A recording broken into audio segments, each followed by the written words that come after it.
crépitement, les vitres qui volaient en éclats, le bois. Maman qui faisait face au restaurant a vu le feu. Elle m'a dit donc que ça brûlait. Le premier étage de Lino était en feu.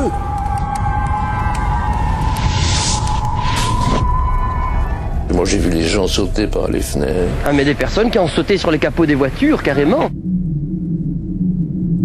Aujourd'hui, une catastrophe comme celle-là n'est plus vraiment envisageable. Si. 22 mai 1967.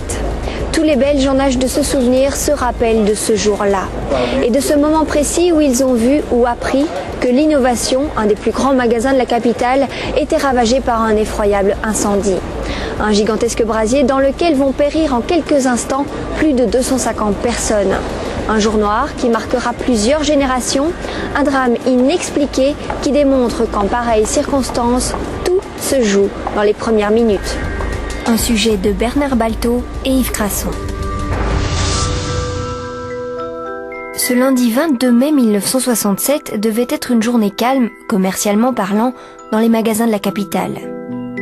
Rue Neuve, l'Innovation a ouvert ses portes dès 9h comme tous les jours. Vendeurs et vendeuses ont pris place à leur poste de travail. Ce n'est pas l'affluence des grands jours. Peu après 13h, Marie-Thérèse Van der Hagen reprend son service. Elle est vendeuse au premier étage du grand magasin, au rayon enfants. Elle vient d'aller déjeuner en ville et se dirige tranquillement, comme d'habitude, vers une petite réserve pour y changer de chaussures avant de se remettre au travail. Je vais reposer ma trousse à côté de la caisse et c'est à ce moment-là que j'ai appelé ma collègue à le rayon fillette, parce que là c'était le rayon Liette. Elle était seule avec moi ce jour-là. Et je dis, mais toi tu sens pas le brûler? Elle dit, nous on n'a rien vu. Et à ce moment-là, j'ai soulevé ma tête et comme il y a comme un faux plafond, vous savez, entre la petite réserve et là j'ai vu du rouge. Je dis, tiens, ça brûle. Je dis, alors je vais vite voir et j'ai contourné complètement tous les salons. Je suis allée derrière, j'ai ouvert la porte et je suis allée là derrière. Et là, j'ai ouvert la porte de la réserve et là, j'ai vu tout en feu. Le pompier de service de l'Innovation que vous appelez, que peut-il faire? Essayer d'éteindre le feu, mais comme il n'y avait pas moyen, son extincteur était encore à moitié. Il dit, moi je ne sais plus, je ne sais plus rien faire. Il est retourné chercher certainement l'alerte et les pompiers. Son extincteur était à moitié quoi, dites-vous? Je ne sais pas s'il fonctionnait réellement bien, mais de toute façon il ne savait rien faire avec. Il l'a poussé, il a essayé, ça allait un petit peu, mais il dit, ça ne sert à rien, on ne sait rien faire. Depuis l'endroit où il a pris au premier étage, le feu se propage à toute vitesse. Une fumée opaque et toxique se répand dans les galeries de vente, puis d'étage en étage par les cages d'escalier. Au même moment, de nombreux clients et membres du personnel sont en train de dîner au self-service de Lino au troisième étage du magasin. Il y a là plus de 200 personnes. Prises au piège, elles auront beaucoup plus de mal à s'échapper. Alors maman a vu le feu, maman qui faisait face au restaurant a vu le feu. Elle m'a dit donc que ça brûlait et à ce moment-là, tout le monde s'est levé, mais jusqu'alors, personne n'avait bougé, tout le monde dînait bien à son aise. Il y a eu une des serveuses qui a dit « Venez, suivez-moi, suivez-moi ». Et on était quelques jeunes à se dire « Oui, tant pis, on laisse tout tomber » et on l'a suivi. Alors tout le monde s'est levé, mais en une demi-minute, je ne sais pas combien de temps, on n'a plus rien vu du tout. Plus vu son voisin, plus rien du tout. On s'est précipité sur les fenêtres qu'on a ouvertes. On s'est précipité vers le tapis roulant sur lequel passaient les plateaux vides et derrière lesquels il y avait un petit carreau qui était ouvert. Et donc la serveuse a vraiment ouvert complètement ce carreau et nous nous sommes retrouvés de l'autre côté, mais en courant vraiment. Alors il fallait traverser donc là un mur de bambou, il y avait des bambous tout le long des fenêtres. On a dû donc monter sur des chaises pour traverser ces bambous, pour passer au-dessus des fenêtres, pour sauter sur une petite plateforme minuscule de laquelle on a dû faire un bond que j'évalue à 5 mètres. Il y avait une échelle de secours. Il y avait une échelle de secours sur la droite, mais on pouvait descendre quelques bien heureux qui étaient là tout près. Oui. Une personne à la fois, ça, je pense 5 ou 10 maximum. Il y avait des gens avant moi, très peu, mais il y en avait. Et j'ai entendu des bruits sourds, des plocs. Et j'ai regardé en dessous de moi, c'était des gens qui s'écrasaient. Et comme au-dessus, on pressait aussi, j'ai dit attendez, attendez. Et j'ai regardé autour de moi pour trouver un endroit où tomber.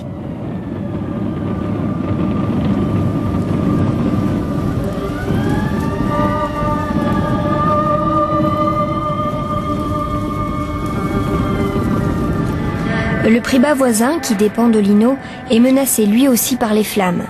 Un jeune employé de 22 ans entend des cris. On l'appelle à la rescousse.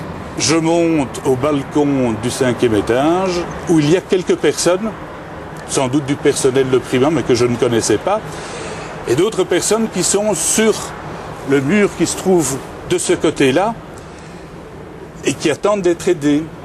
Alors bon, on se concerte, mais pendant une demi-seconde, et c'est bien entendu le plus jeune auquel on fait la courte échelle, et je me trouve sur le mur mitoyen qui atteint les plateformes et la toiture de l'innovation. Et qu'est-ce que vous voyez à ce moment-là?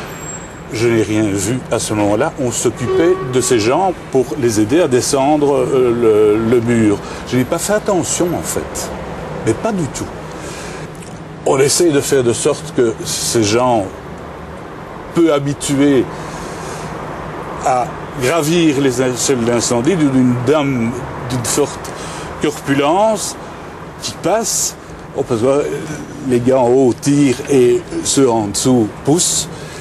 Et la personne que j'aide, qui est l'avant-dernière, puisque moi je suis le dernier à ce moment-là, un malaise dans l'échelle d'incendie et se fracasse la figure dans les barreaux, mais il descend les barreaux, hein, donc aspergé de sang, etc., etc. Puis on sait le tirer sur une des premières plateformes. Pour mes souvenirs, j'étais au laboratoire, je développais des photos et j'ai entendu les premières ambulances, une, puis les pompiers, 2, 3, 4, 5. Je me dis, ça doit être important. Vous étiez situé où, vous? Non, j'étais, disons, à 500 mètres à vol d'oiseau de l'innovation. J'étais avec ma voiture, place des Martyrs. Et j'ai été sonné chez une brave dame, une des maisons de la place. Je lui ai dit, madame, est-ce que je peux utiliser votre téléphone, s'il vous plaît? Ah, ben oui, elle me dit, vous en avez pour longtemps? J'ai dit, je crois que oui, franchement. Parce que moi, je suis arrivé là une dizaine de minutes, une quinzaine de minutes après le début, quoi. Ça crépitait, comment vais-je dire, les vitres explosaient, et les petites chambranles aussi, parce que c'était un petit lati, ça brûlait, on voyait, quoi. Et à l'intérieur, c'était tout rouge, tout rouge, tout rouge. Comme souvent dans les incendies, il vaut mieux être dans les flammes que dans les fumées. Parce que là, on voit par où il faut aller, et, tandis que sinon, on respire des trucs toxiques.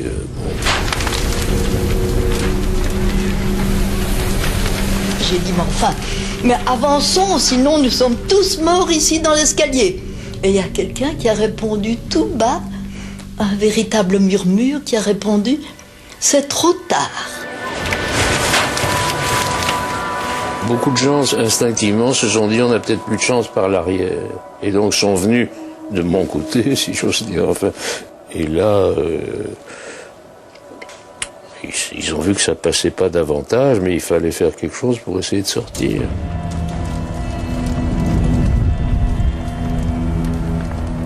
J'ai vu qu'il y avait une toute petite fenêtre dans l'escalier de secours.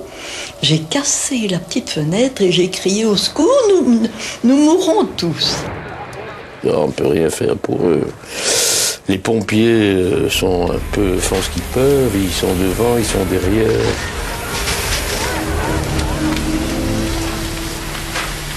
Et puis alors, il y avait des gens qui étaient aux fenêtres, qui voulaient sauter. Et certaines personnes ne sautez pas, on va venir vous chercher. C'était dantesque, parce que moi j'ai vu les gens sauter par les fenêtres. Dès le départ, quand vous arrivez, vous voyez déjà des gens qui désespéraient se jettent dans le vide. Oui, bien sûr, qui sont là aux fenêtres, qui crient.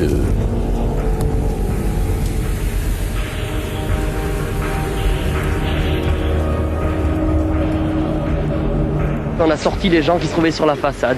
Vous avez sorti les gens? Mais oui, on a sorti les gens qui se trouvaient sur la façade. Là-bas, on a arraché les tôles et on en a sorti 5 ou 6 complètement torchés. Et en tant que journaliste, on est là pour faire un reportage, mais j'imagine qu'on a aussi envie de porter secours. Ça doit être difficile de choisir entre le métier et l'instinct, finalement. Bien sûr, c'est évident, mais honnêtement, si on n'a pas un minimum d'équipement, on ne peut pas faire grand-chose. Certains auront plus de chance en se sauvant à l'aide de cordes lancées par des voisins. D'autres ne seront extraits du brasier qu'in extremis. Lorsqu'il m'a tiré de là, je ne m'en souviens plus du tout. J'étais évanouie, je m'en souviens plus. Quand avez-vous repris connaissance? Mais j'ai pris connaissance. Il a eu la bonté de me prendre sous le bras et de me descendre jusque sur le trottoir où il m'a installé parmi les blessés et les morts, ce qui était tout à fait normal. Il devait rapidement remonter, n'est-ce pas? Et j'ai entendu le curé qui passait et qui a dit très très fort ils sont tous morts, mais je vais quand même les bénir. C'était très gentil. Depuis le début de leur intervention, les pompiers ont naturellement donné la priorité au sauvetage des personnes. 200 personnes environ ont pu être arrachées aux flammes. Les pompiers s'apprêtent à présent à circonscrire le sinistre qui s'est étendu au Prix-Bas voisin lorsqu'ils aperçoivent en façade de Linot, rue Neuve, un homme et une femme encore bloqués au 2e étage.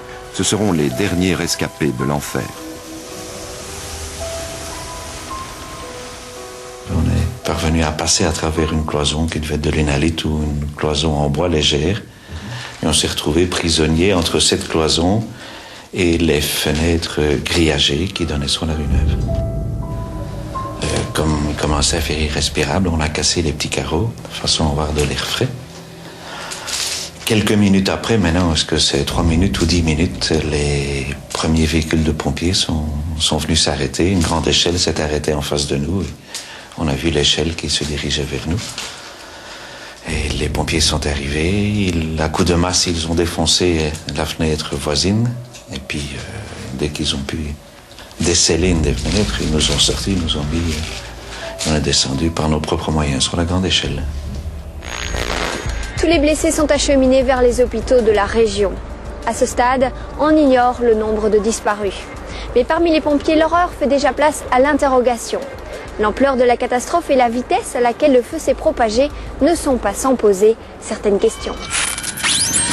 Alors, ce qui m'a étonné, c'est que, étant donné le nuage fumé et l'embrasement tout de même assez général que j'ai pu entrevoir en regardant par les portes du rez-de-chaussée et en voyant aussi le nombre de personnes qui étaient encore aux fenêtres, disons, aux étages, que c'est un incendie qui ait pu prendre une telle ampleur entre, mettons, disons, 13h32, 33, quelques minutes avant l'appel, ce qui me laisse tout de même croire qu'on n'a pas appelé les pompiers tout de suite. J'ai essayé d'avertir mes collègues qui sont tous des bénévoles et qui ont une occupation. Ils devaient d'abord se libérer et puis rejoindre l'innovation. Et ce n'était pas une chose aisée parce qu'il y avait un chaos total dans la circulation qui était complètement bloqué. Le central téléphonique, la même chose. C'était le couac. Nos véhicules de secours, aussi bien que ceux de la police, des pompiers, ils ont eu les pires difficultés pour accéder au lieu du sinistre. Tout le monde venait voir, il se passait quelque chose. Les gens convergeaient tous vers le centre. C'était une pagaille indescriptible. Et cette foule, à fur et à mesure que le temps s'écoulait, devenait de plus en plus grande. Aussi bien que dans le courant de l'après-midi, toute circulation dans le centre de la ville était pratiquement bloquée. Vous aviez des personnes qui avaient un des leurs, un proche, un enfant, un mari, une femme, que sais-je, dans les environs. Tous ces gens se précipitaient donc vers la rue Neuve et ce fut un second chaos.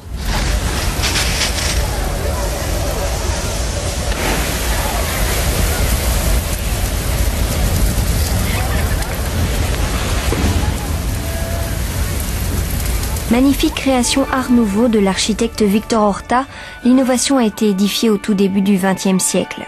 Au fil du temps, elle devient un vaste temple commercial de 5 étages, articulé autour d'un hall central illuminé par une immense verrière. À l'époque, l'esthétique compte davantage que la sécurité. Rien n'avait été prévu architecturalement, aucun cloisonnement par exemple, pour empêcher l'extension d'un éventuel incendie. Le premier qui a tiré la sonnette d'alarme, c'est Horta lui-même. Quand il a conçu son immeuble, il s'est étonné et inquiété de l'énorme charge de feu potentielle dans le magasin et les conséquences. Donc il était bien conscient, il l'a d'ailleurs écrit dans ses mémoires. C'est le gigantisme et le développement successif à partir du magasin Horta que Horta avait conçu qui a amplifié les conséquences du drame. Dès le début de l'incendie, il y a eu émission de gaz chaud, et non seulement émission de gaz chaud, mais de fumée, et qui se sont dirigés primo vers les cages d'escalier d'ascenseur qui jouent le rôle de cheminée d'appel. Et les gaz chauds ont été se coller en dessous de la coupole en verre. Ils ont été brassés avec l'air. Et lorsque la charpente métallique qui soutenait la verrière a cédé, il y a eu un apport d'air considérable qui a fait assister à une véritable déflagration. Une fois que les vitraux, les carreaux sont partis, que la coupole est tombée, tout s'est embrasé d'un coup. À ça, j'ai assisté encore. Quand je suis arrivé sur place, l'embrasement n'était pas total. Il se limitait au premier étage et puis tout a filé. L'incendie dépasse rapidement les limites de l'imaginable. Vers 15h, tous les pompiers de l'agglomération bruxelloise sont sur place. Il y a déjà près de 2 heures que l'incendie fait rage et il menace de s'étendre au reste du quartier. À vrai dire, la lutte est inégale. Mais si vous êtes à l'antenne pendant 14 heures en direct, est-ce que ces heures passent vite? Oui, on les voit pas passer. Hein. On suit l'événement en se disant qu'est-ce qui va arriver maintenant. J'ai vu s'écrouler des pans de mur, toute la façade arrière se démolir, si je peux dire, petit à petit. Donc on se dit qu'est-ce qui va rester? La chaleur est telle que dans une rue latérale, la rue aux Choux, une autre scène dramatique se prépare. Il est 15h55. Sachant que la situation était contrôlée complètement rue Neuve, j'ai décidé d'aller voir de l'autre côté. Et je suis juste arrivé pour voir, disons, s'écrouler le bâtiment qui faisait le snack et qui était en béton, mais appuyé sur des poutrelles verticales métalliques. Et il faut dire qu'à 800 degrés, ces colonnes métalliques ont cessé de faire leur travail et tous les planchers ont basculé, disons, comme des dominos.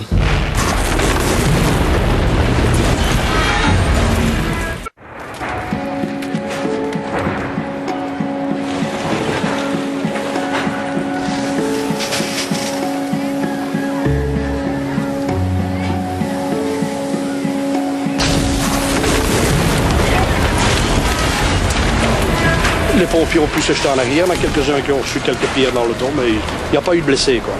C'est un des incendies où on n'a pas eu de blessés. Du fait que les officiers qui étaient sur place nous avaient demandé de reculer à 10-20 mètres du feu.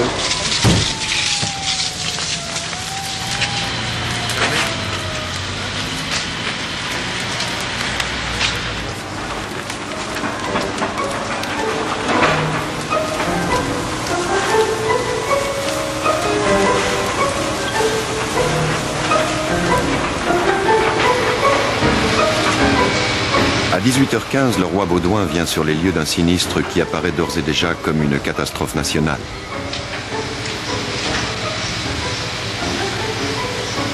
On ignore encore à ce moment-là le nombre des victimes, mais tout le monde pressent qu'il sera élevé. Il y avait un bon millier de personnes dans le magasin au moment où il s'est embrasé. Combien y sont restés?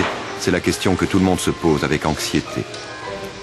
Vers 19h20, le Premier ministre Van den Bounans arrive à son tour sur place. Il apparaît à ce moment-là que tout risque d'extension du feu étant écarté, le désengagement des secours peut commencer. Et puis alors le soir, on a vu des choses assez étonnantes, et notamment près de l'église qui est là, rue Neuve, il y avait quelques établissements plus ou moins mal famés avec des dames de petite vertu, comme on aurait dit à l'époque, qui se livraient à leur commerce et qui ont improvisé des sortes de soupes populaires pour...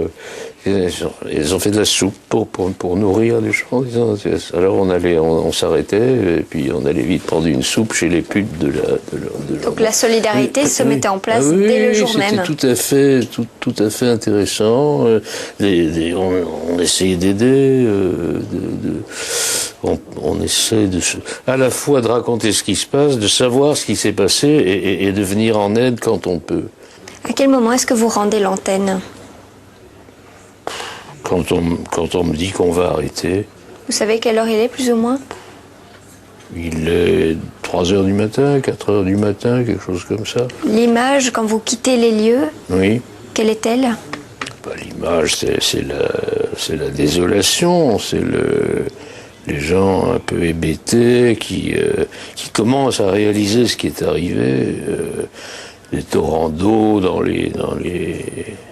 sur les pavés, bon, enfin tout ce qu'on peut voir après un gros incendie. Mais on est un peu dans un état second. À ce moment-là, d'abord, il y a la fatigue qui joue quand même, et puis tout ce qu'on vient de voir, il faut qu'on l'assimile, qu'on le digère en quelque sorte. C'est des images qu'on n'oublie jamais. Ça, c'est des images.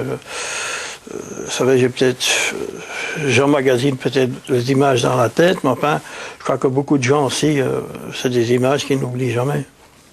Aujourd'hui encore ? Ah oui, aujourd'hui encore, oui. Au total, près de 200 pompiers seront mobilisés. Il faudra 10 000 mètres cubes d'eau pour venir à bout de l'incendie du jamais vu. Télévision oblige, la consternation est mondiale. Aux États-Unis, par exemple, les grandes chaînes retransmettent le soir même de longs reportages. Les messages de condoléances affluent de partout, d'autant que ce jour-là, le nombre de victimes reste en suspens. Des chiffres abominables circulent, sont commentés, répétés, amplifiés, mais pour l'heure, on s'occupe des vivants et la solidarité s'organise très vite autour des rescapés et des familles endeuillées. Nous avons décidé de constituer immédiatement un fonds de solidarité auquel toutes les entreprises de l'association seraient invitées à collaborer d'une manière importante, et nous avons aussi suggéré d'y associer immédiatement les organisations syndicales de notre secteur, avec qui j'ai pris contact et qui ont tout de suite répondu positivement. Il fallait faire face à toute une série de besoins. Il fallait faire face à toute une série de besoins urgents et immédiats. Ce qui fait qu'en 24 heures de temps, nous avons disposé de 6,5 millions, qui nous a permis d'intervenir immédiatement, sans nous préoccuper de savoir si les assurances, soit accident du travail, soit responsabilité civile, joueraient et dans quelle mesure elles joueraient. Nous sommes intervenus tout de suite.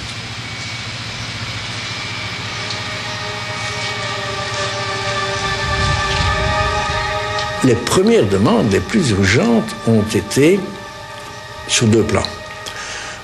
Premier plan, un soutien financier immédiat pour assurer la vie de certains ménages où le disparu avait entraîné pour conséquence qu'un compte bancaire était bloqué ou un compte chèque était bloqué, qu'il n'y avait plus d'argent à la maison pour assurer la vie quotidienne au-delà de 4-5 jours, bien entendu.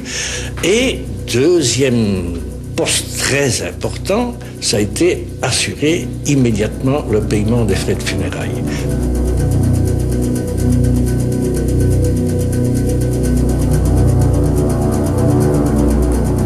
Bruxelles, ce matin, rue Neuve, mais encore au-delà, présentait l'aspect d'une ville en deuil.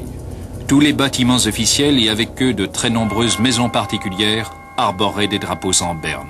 Un peu partout, des magasins du centre étaient fermés jusque pendant l'heure de midi, des salles de spectacle ont fait relâche, la radio diffusait de la musique de circonstance.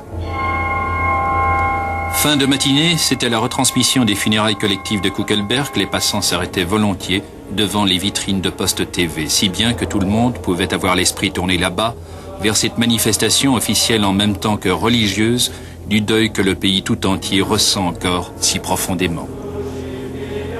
Peu avant 11 heures, le cardinal Sunens, archevêque de Malines-Bruxelles et primat de Belgique, a accueilli, sous le narthex, le cercueil qui contenait les restes d'une victime inconnue prise au hasard, comme telle représentant toutes les victimes retirées des décombres, non identifiées ou identifiées.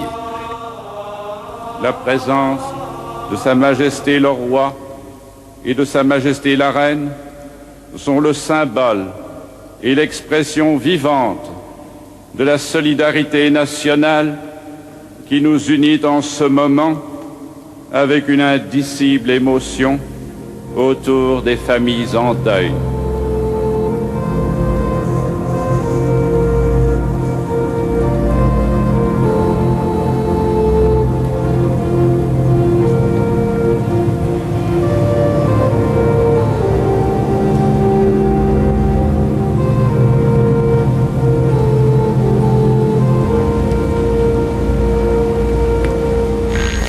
Ces funérailles nationales, la Belgique doit entamer son lourd travail de deuil. Il sera particulièrement difficile, d'autant que beaucoup d'inconnus persistent, à commencer par le nombre exact de victimes. On suppose que de nombreux corps vont être découverts sous les décombres. Les Belges se préparent à un terrible bilan.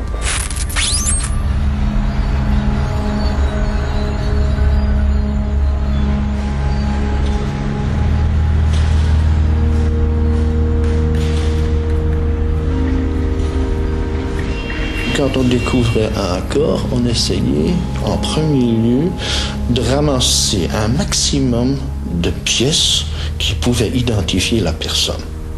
On faisait une photographie de la victime, puis par radio, j'avertissais une équipe qui se trouvait à l'extérieur parce qu'il y avait toujours un danger d'éboulement ou quelque chose qui s'écroulait. Aussi, il fallait qu'il y ait le moins de monde possible dans ce bâtiment sinistré. À la demande du ministre de la Défense nationale, une commission d'officiers du génie, conduite par un colonel, se trouve actuellement sur les lieux pour voir avec les ingénieurs des firmes privées qui seront préposés au déblaiement des décombres et naturellement avec les corps de sécurité de la ville de Bruxelles et de la protection civile, quelles sont les mesures que l'armée pourrait prendre en collaboration avec eux pour le déblaiement de ces immenses moellons qui se trouvent là-bas du côté de la rue aux Choux.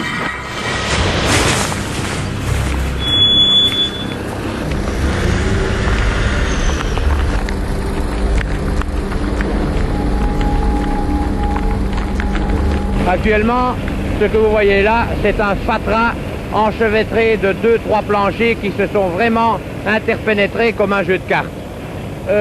Nous avions à peu près 5500 à 6000 tonnes de débris à évacuer.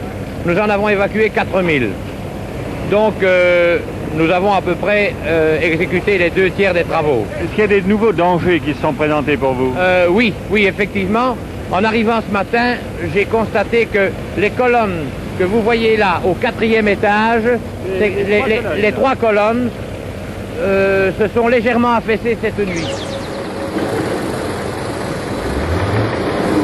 Nous avons envisagé de faire dynamiter une partie du bâtiment. Nous sommes en train d'examiner les possibilités de le faire et nous vous dirons quoi dans quelques temps. On parlait de dynamitage, est-ce que ça se Alors, toute dernière extrémité, parce que, étant donné l'état de vétusté de beaucoup des bâtiments des environs et la quantité d'explosifs qu'il y aurait lieu d'utiliser, il faut vraiment exclure pratiquement cette chose.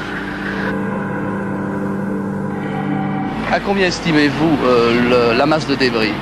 J'estime que la masse de débris doit faire environ 30 000 tonnes.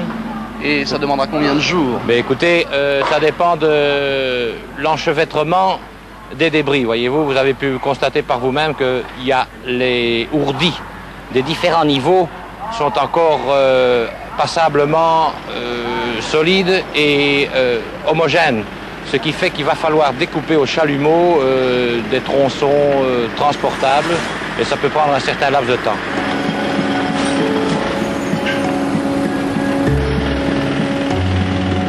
Il faudra plusieurs semaines pour déblayer les gravats et en extraire les dernières victimes.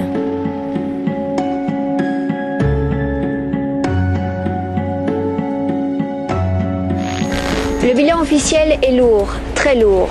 253 décès, 62 blessés hospitalisés, plus de 120 orphelins. Les familles des victimes et les blessés seront indemnisés à l'amiable par les assurances. Une facture colossale d'1,5 milliard de francs belges qui provoquera d'ailleurs quelques secousses sur le marché mondial de l'assurance. L'innovation verra quant à elle sa reconstruction, ses stocks et ses pertes également remboursées. Mais au-delà des chiffres, une question cruciale se pose, celle de la responsabilité.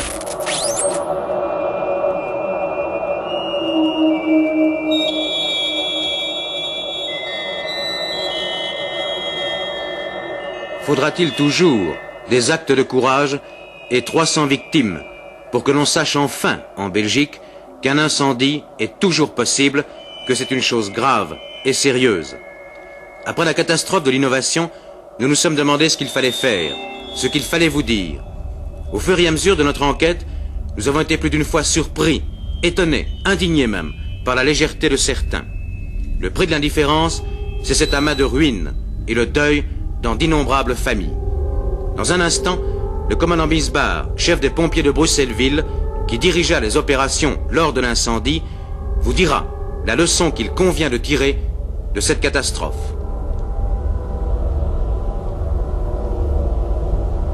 En fait, il n'y a pas de réglementation particulière concernant les grands magasins pour la protection contre l'incendie. Non, dans l'ensemble, il n'y a pas de réglementation qui englobe donc la sécurité contre l'incendie. Vous, professionnellement, est-ce que vous pouviez prévoir ce genre de catastrophe, celle-ci ou d'autres? Il y a des dizaines d'années que les corps de pompiers ont attiré l'attention des grands magasins. D'ailleurs, le corps de Bruxelles lui-même, vers la fin de l'année, la grande affluence dans les magasins pour les fêtes de fin d'année, on attirait spécialement leur attention sur les consignes de sécurité qu'ils devaient prendre, et notamment à ne pas diminuer trop la largeur des couloirs. Et le résultat? Et le résultat, il y en a certains qui suivaient un peu, il y en a d'autres qui nous répondaient carrément, mais monsieur, sur quoi est-ce que vous vous basez pour nous imposer cela? Puisqu'il n'y a pas de règlement. Puisqu'il n'y a pas de règlement. Est-ce qu'un incendie de ce genre, une catastrophe de ce genre, est encore possible? Est-ce que ça pourrait encore se présenter demain, dans l'état actuel des choses? Je pense que oui, puisque tous les autres grands magasins, pratiquement, sont dans le même cas qu'était l'innovation. Et on croyait que les exploitants des grands magasins croyaient qu'ils faisaient le maximum de ce qu'ils devaient faire pour assurer la sécurité des clients et de leur personnel. Est-ce que vous pensez que la catastrophe de l'innovation va provoquer une crise de conscience des pouvoirs publics? Est-ce que ça va accélérer la réglementation, les normes? Je l'espère. Comme je vous le disais tout à l'heure, il est absolument indispensable d'avoir une norme faisant partie du règlement général unifié de bâtisse. Et mon plus ferme désir, mon plus vif désir est de voir paraître cette norme au maximum à la fin de l'année.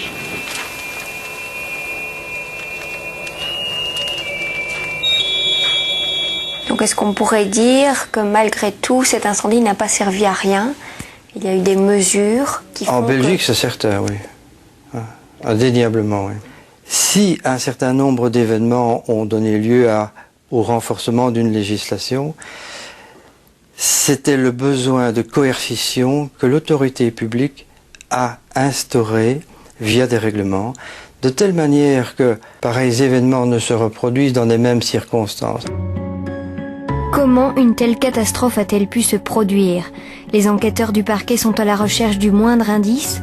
Arrivent aussi sur les lieux des experts belges et étrangers pour tenter de comprendre. Parmi eux, le chef des 4000 pompiers de New York en personne débarque à Bruxelles. Nous avons demandé à Charles McKee d'analyser la situation à Bruxelles et de nous dire si oui ou non, comme le titraient les journaux américains, Bruxelles est un piège à feu. Première visite de M. McKee, les grands magasins de Bruxelles. Celui-ci est équipé d'un système d'extinction automatique et le fait savoir à sa clientèle.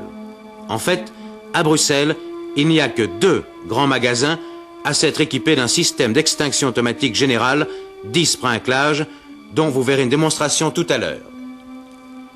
Voici ces fameux sprinklers, sorte de pommes d'arrosoir, qui équipent ces 2 seuls grands magasins à Bruxelles. Certains ont leurs propres pompiers, plus ou moins nombreux, plus ou moins expérimentés. il est certain que la meilleure garantie est l'appel immédiat aux pompiers professionnels.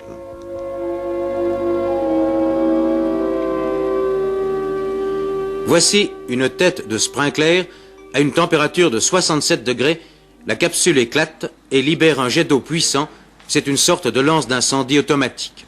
Nous allons voir une démonstration du système qui, ici, est doublé d'un détecteur de fumée.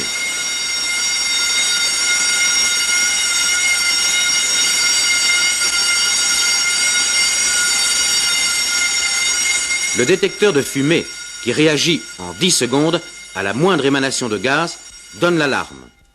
1 ou 2 minutes plus tard, l'arrosage automatique à une pression de 5 à 7 kg pourra sinon éteindre complètement l'incendie, du moins empêcher son extension.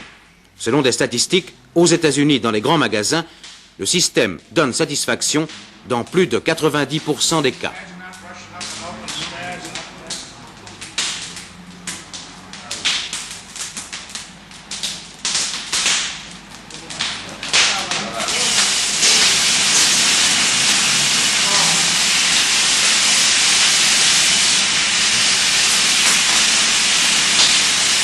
Ces mesures de sécurité paraissent élémentaires, mais répétons-le, seuls 2 grands magasins à Bruxelles possèdent le système de sprinklage. Le sprinklage coûte évidemment cher, 25 à 30 millions en moyenne pour un grand magasin. Les ristournes sur les primes d'assurance incendie sont relativement peu élevées, ces mesures de protection ne sont pas obligatoires, alors la tentation est grande d'accepter les risques selon le calcul de la rentabilité. C'était dimanche soir. La visite à Bruxelles de Charles McKee devait se terminer, fortuitement, par un incendie bien réel. Un de plus depuis la catastrophe de l'innovation. Charles McKee ne s'y est pas seulement intéressé en tant qu'expert, mais à un moment déterminé, il a saisi une lance d'incendie et s'est précipité à l'intérieur du bâtiment. Cet incendie a été pour nous aussi une leçon de choses. Nous ne savions pas à quel point l'autonomie communale, certains particularismes locaux, pouvaient avoir une incidence, grave peut-être, sur l'action des pompiers. Dites-moi, il y a une chose qui m'a frappé en arrivant, c'est le peu d'eau qu'il y avait. Ben oui, ça arrive parfois dans certaines communes. Par exemple, Rôde Saint-Genèse, à chaque fois il y a des ennuis là, de ce côté-là. Ça arrive souvent, ce manque de pression d'eau? Ben, quand même, oui, nous avons souvent dû demander... Qu'est-ce qu'il faut faire, là? Qu'est-ce qu'il faudrait faire?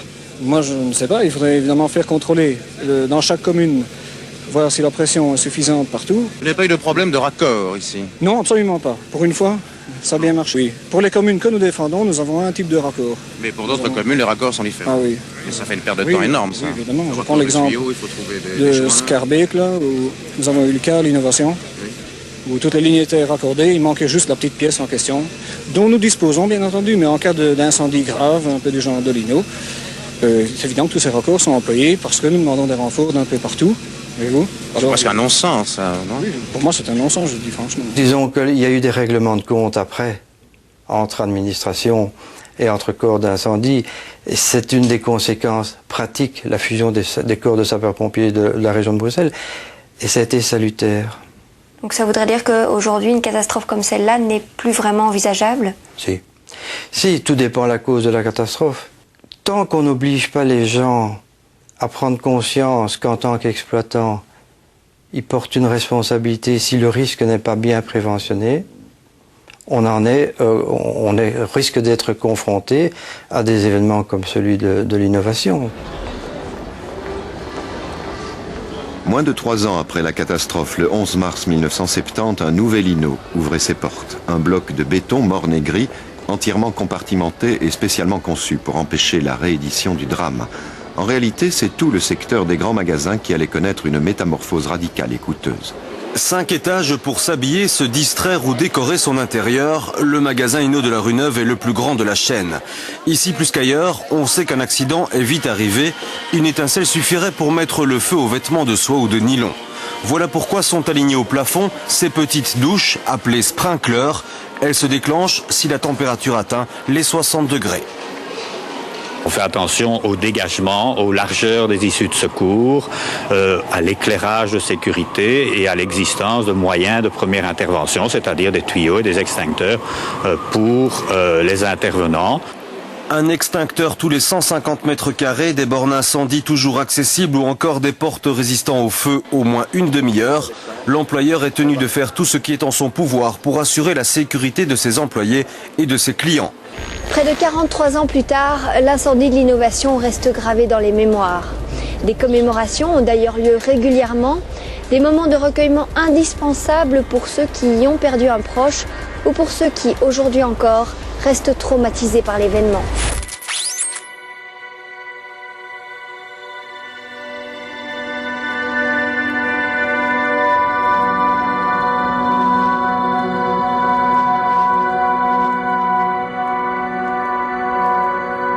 Beaucoup espèrent que le temps n'effacera pas le souvenir du drame, un devoir de mémoire pour que pareille catastrophe n'arrive plus jamais. Vous savez, malgré tout, ça reste une émotion, même après 40 ans, une émotion très très très forte.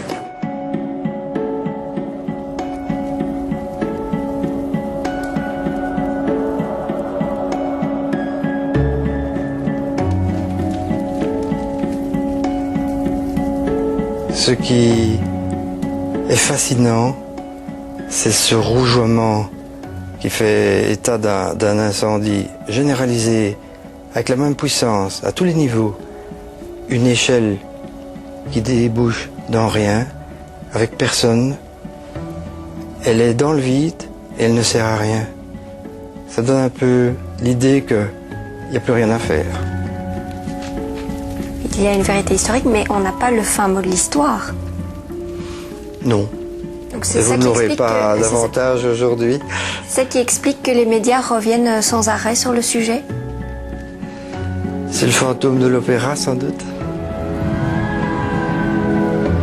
L'enquête judiciaire ne permettra pas d'identifier formellement les causes de l'incendie. La responsabilité pénale de la direction de l'innovation ne sera pas établie, et ce, en dépit des carences constatées dans les dispositifs de sécurité anti-feu et d'évacuation. Non, c'est une décision de l'autorité judiciaire de classer l'affaire en non-lieu. C'est difficile, 40 ans après, de revenir sur une décision judiciaire, et je ne le ferai pas. Ce qui est intéressant, c'est de voir le mode de fonctionnement des autorités à l'époque, au moment de l'événement, et des partenaires au moment de l'événement, et ce que ces personnes feraient maintenant dans des situations semblables. Le défaut de prévoyance risque un jour de nous être imputé. Et c'est ça, le monde, qui selon moi a fort changé. La recherche à tous les niveaux des responsabilités lorsqu'il y a un événement qui se produit du type incendie, explosion ou mouvement de foule. Plus de 40 ans se sont écoulés. Une commission d'enquête parlementaire aurait peut-être permis d'y voir plus clair dans ce drame qui a coûté la vie à plus de 250 personnes et grièvement blessé des dizaines d'autres. Elle n'a pas eu lieu. Peut-être une question d'époque, la pression populaire n'était pas ce qu'elle peut être aujourd'hui. Mais la catastrophe de l'innovation a permis une prise de conscience collective et la mise en œuvre d'un arsenal impressionnant de mesures de protection contre l'incendie pour que plus jamais nous n'ayons à revivre un jour comme ce jour-là.